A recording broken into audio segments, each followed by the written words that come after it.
Now, being big in Japan has many meanings. One is that I'm super famous and everybody knows me. Another is that I'm slightly obese.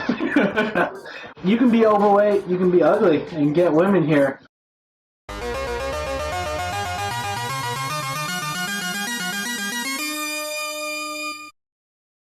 Tkyosam. We used to be friends for quite a while. And Sam's come to my neighborhood. He's been in my house. We used to treat him like a kid, and give him a lot of free passes, because we would say, he's just a kid, he doesn't know better. But he's not a kid anymore. And you do something, you screw up, it's fine, own it. But what bugs me about Sam is that he'll say he claims to be better than the other vloggers because he's honest, but he's not. And I can't really, the problem is, he says things in his videos that are just not true, things that he has done that he hasn't. And he talks about certain situations that have happened to him, but behind the scenes it's a completely different story, right? Did he leave that job? Did he get fired? Does he have this particular qualification, or doesn't he? Did he actually purchase that thing, or didn't he? There are all these things, I mean, there was some, he says shit in his videos to make himself look good when he doesn't have to. I also think he's mentally weak, so me making this video again is kind of mean in itself, because I'm attacking someone who honestly has some kind of mental problems, what's my beef with him? Well, he's a backstabber, and he's very negative, and I don't like that. And I got sick of it, right? I got sick of his attitude. And more than that, he lies in his videos, which is fine. That's not really my problem. But his selling point on his channel is that he's a very honest person. He claims he bought a house years ago. In his videos, he claims he bought a house. He never bought that house. And I was like, called him up. I said, why are you telling people you bought a goddamn house? Don't you think they're gonna realize you're lying when you gotta move a few years later? And Sam would, very arrogantly, inexplicably arrogantly tell people how to, make successful videos, and he would brag about his own shit. And apparently there was some video he was going to make about Pokemon that was going to blow up, and it didn't go anywhere. It got 300 views, and he was disappointed. But the thing was, he was extremely critical of other people's success, like Unrested, for example. Unrested always did better than he did. Do you have a sex bucket list? I had a sex bucket list. I never did. I was just fine with whatever happened, man. I was pretty happy-go-lucky, I'd have to say. I'm a go-getter, I got goals. I gotta. Well, first, before I made the list, I just made a list of the the people that I did fuck, or whatever category I could put them into. And then I just kind of grew the list from there. So it's like I fucked like a nurse, fucked a teacher. Oh, I fucked. Was she a real nurse, or was she wearing a nurse? There's so many nurses out there that fuck gaijin. You've probably dated a nurse. I have dated a couple. See, a nurse, a teacher from the school, fucking people, and then I did I tried to do my job and status high schooler. When I came here, I was 20, so I fucked. My first girlfriend was 18, but I think that's legal.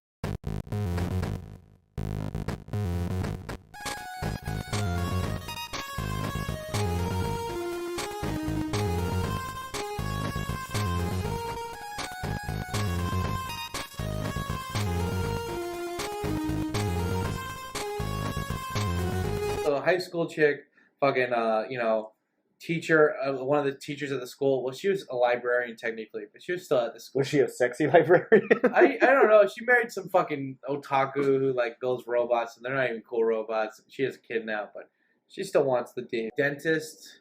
Well, no, dental assistants. That's really different. Let me tell you. Yeah, I know. I know. One chick who was she wasn't a designer, but she helped design stuff for a apparel place in Harajuku. A magazine reporter.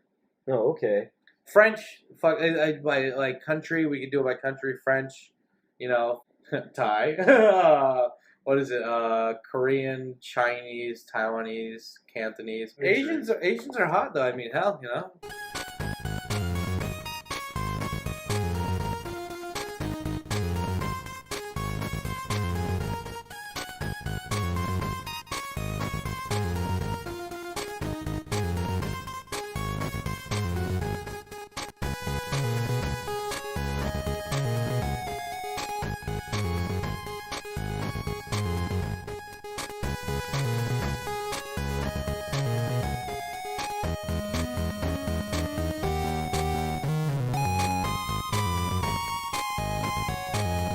I was just like, you girls could look better.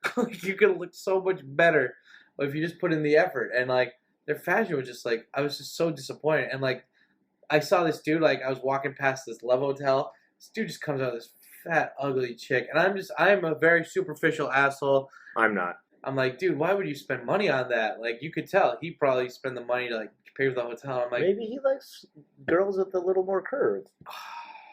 I'm just saying, bro, when you lower your standards for life. I'm saying to each their own. That's what I'm going to go with.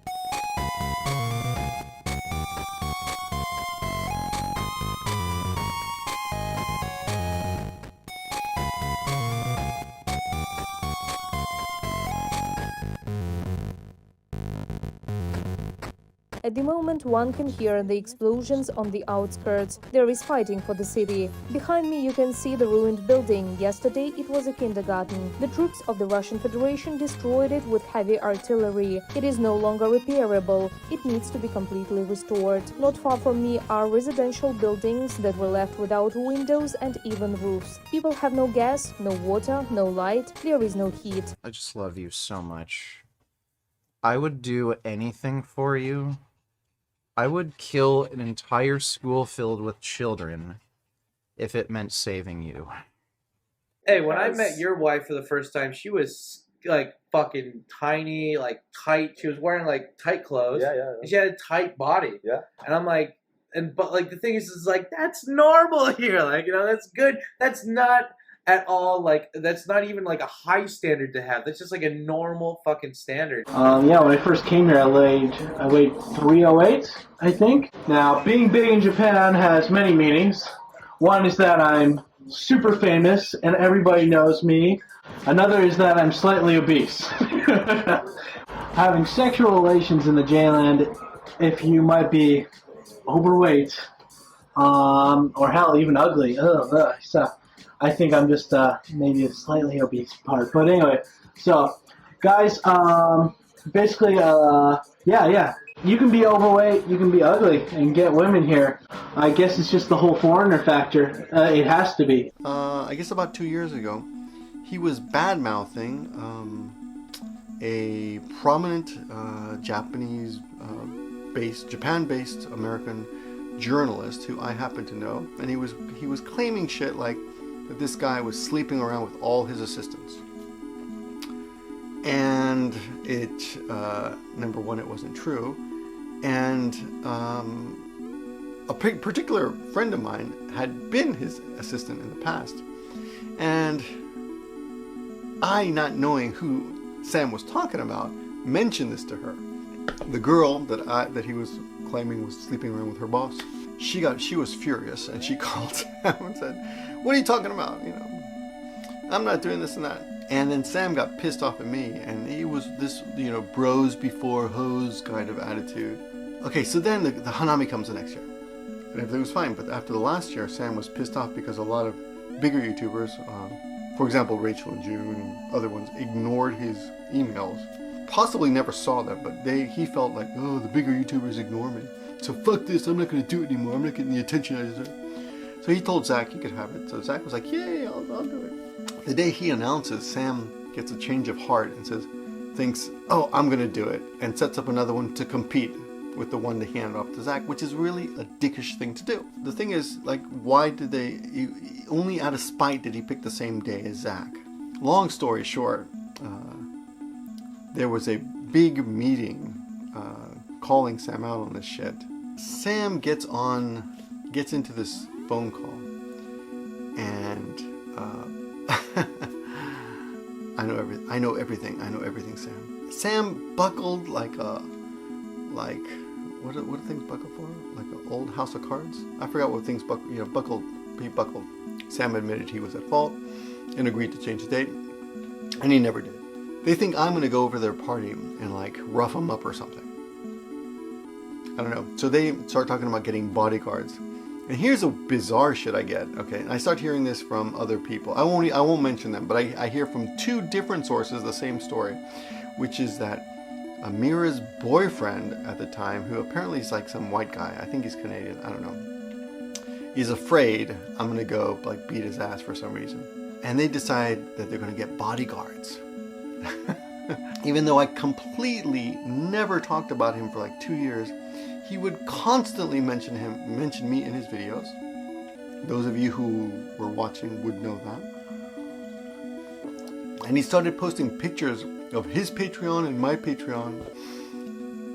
And I heard from a mutual friend of ours that Sam was actually throwing $500 into his own Patreon just to boost his numbers because he wanted to publicly show people that he was better than Victor. And he would write things like, you know, I'm a smaller YouTuber, but I guess I strike a chord with people. And people will send me screenshots of these conversations because he's blocked on my Facebook. He goes, I guess I just connect with people better than bigger YouTubers like Victor. You know, and so even though we were not talking, I had nothing to do with him. I just, you know, I told him privately, I think you're, you know, we're not friends. And after that, he decided, okay, I'm going to start targeting Victor. So he would just talk about me all the fucking time. And in the end, where's his Patreon today? Whatever, you know. I mean, sorry, Sam, to bring that up, but and just yesterday, I get an email on Facebook, a private message, whatever, with a link to a video of some Japanese guy slapping Tkyosam in the face in public during a live show, a Twitch thing, I guess. I don't know. And Sam does not react. And the guy is like, what a bitch. He should have, you know, no one would have done that to me, kind of thing. And I was like, no, Sam was smart. That was smart. You do not react. So you guys know this, I'm not completely against Sam. I just don't want him to be a fucking liar on camera. A nurse, a teacher from the school, fucking people, you know, and then I did, like, you know, I tried to do my job and, like, you know, status, like, you know, high schooler, French, by, like, country, we can do it by country, French, you know, Thai. What is it? Korean, Chinese, Taiwanese, Cantonese. Sam, I know, craves the YouTube fame, right? The success. He doesn't get it. He lies in his videos, which is fine. That's not really my problem. But his selling point on his channel is that he's a very honest person. He claims to be better than the other vloggers because he's honest, but he's not. He says shit in his videos to make himself look good when he doesn't have to. I also think he's mentally weak. So me making this video again is kind of mean in itself because I'm attacking someone who honestly has some kind of mental problems, you know. He says things in his videos that are just not true. Things that he has done that he hasn't. And he talks about certain situations that have happened to him, but behind the scenes it's a completely different story. So I understand Sam had a hard life. We talked about this before. But there's a point, you know, where you can be, you know, I'm sorry you had a hard life, but it doesn't give you there it is again. Carte blanche? What's the fucking word? It doesn't give you a free pass to be a dick to everyone else. That's a topic for a video.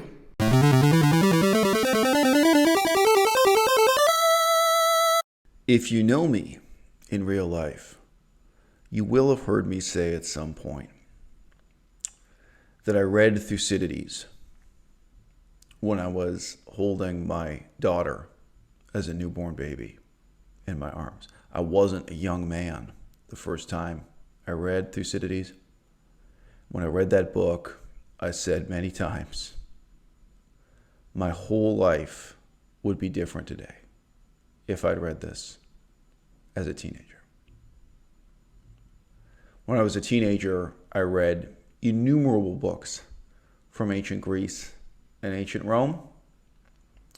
I did not realize I was reading the wrong books.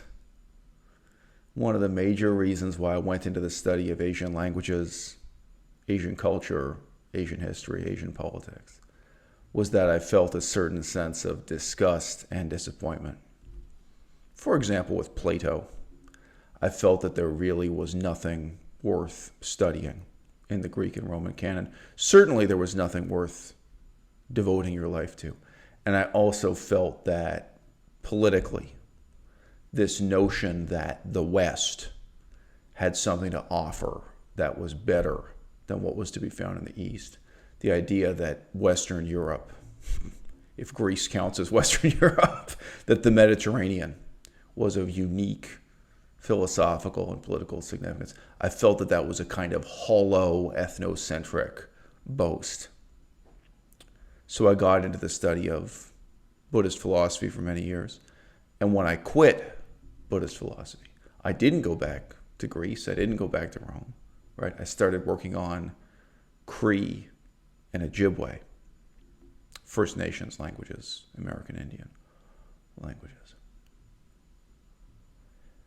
I say my whole life would have been different if I had read Thucydides when I was a teenager. I could put a few other books in that category. Maybe Sallust, maybe Appian, right? I can say it would have changed my whole life. When you look at somebody like Tkyosam, you cannot say he would be a different person. He would be a better person tomorrow if he sat down and read those books today. Why? He's not illiterate. He's not incapable of understanding those books. I think a concept we don't use often enough is that of sensitivity, of developing a sensitivity to something and of blunting your sensitivity to something else. What you need to really get a sense of the importance of Thucydides, of Appian, of Sallust, Aristotle's Politics, you could put a few other books in the category. What you need is a certain kind of sensitivity that's not innate. You're not just born with it. You have to figure out for yourself what it is that's so interesting and so important about these books. And living the way that Tkyosam has lived since the age of 20, right? On the one hand, he never cultivated those intellectual characteristics, those ethical characteristics, those emotional characteristics. He never cultivated that sensitivity. And I think the other side of it that's even more disturbing to think about is the extent to which he blunted the innate sensitivity that he once had. I met a guy and spoke to him for many hours. For many hours over a couple of weeks. I met a guy from Chicago.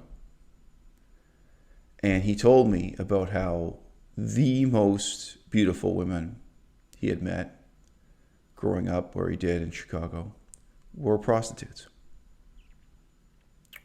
And he grew up with a few connections in the gang scene. And he was able to go to parties with, and I think barbecues, and lawn parties with some of the gangsters and some of the pimps. And he was able to sleep with some of these prostitutes for free.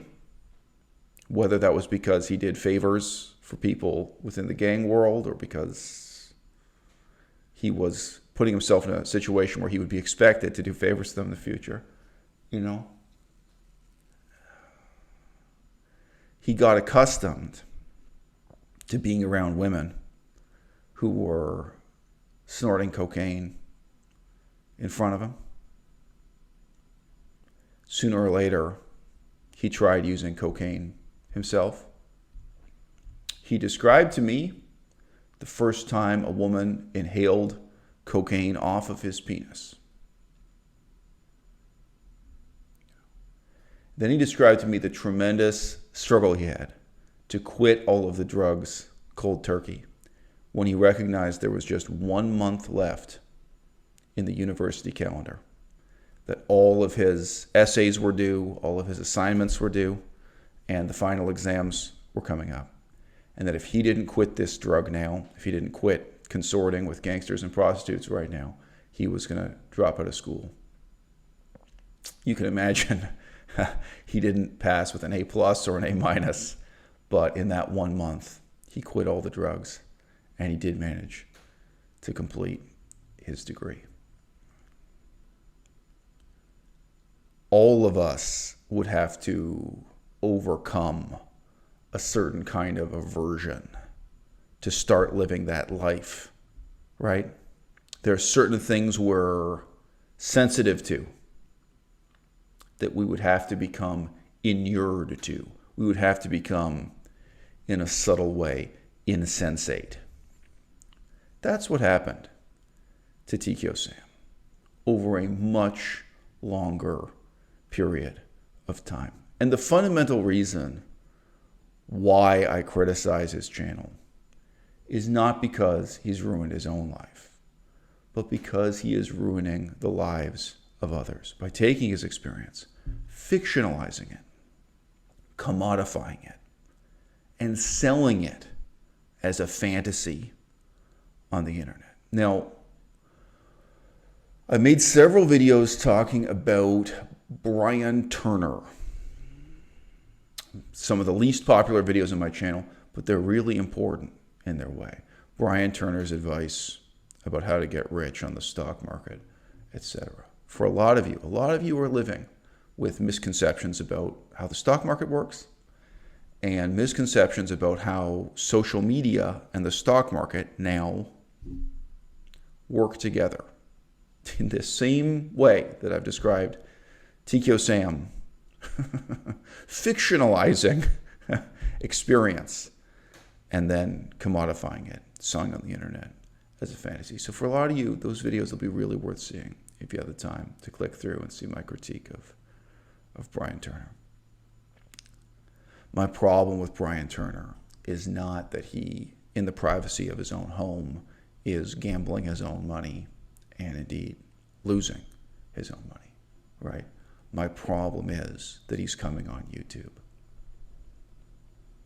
and he's presenting this fiction, frankly, to vulnerable people, to people who want to believe it so much. People who will, in their way, have their lives ruined if they try walking in the same footsteps that Brian Turner has set out for them. Tykyo, should I call you Sam?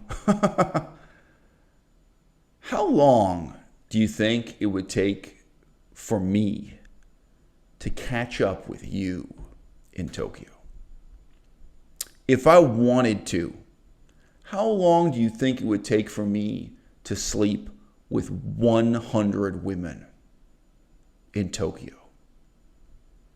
And how long do you think it would take you to catch up with me in terms of just being able to read Thucydides and being sensitive to its significance in such a way that you would understand what I'm talking about here, that you would feel the gravitas of that text, of that political philosophy, that you could let it change your life?